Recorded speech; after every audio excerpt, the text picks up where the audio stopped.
Hello everyone, we have a forming a differential equation question here. So it says a new smartphone was released by a company.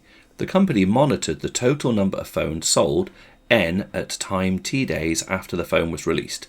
The company observed that during this time the rate of increase of n was proportional to n. Use the information to write down a suitable equation for n in terms of t. Only 2 marks. And as I say, this topic is forming a differential equation. So the key statement is they tell us the rate of increase of n, that is dn by dt, is proportional to n. So there's the differential equation that we can form from that sentence.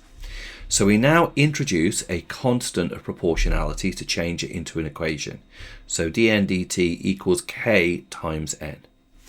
We then separate the variables.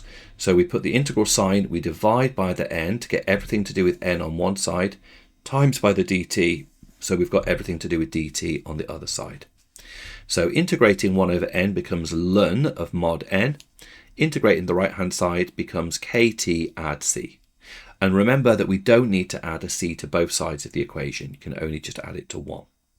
Now we reverse our logs, and that gives us n is equal to e to the kt add c. We then use the laws of indices to remember that e to the kt add c is e to the c times e to the kt. And then we finally rebrand e to the c as a. And that gives us our differential equation that we formed there for 2 marks. So quite a nice little question there on forming a differential equation.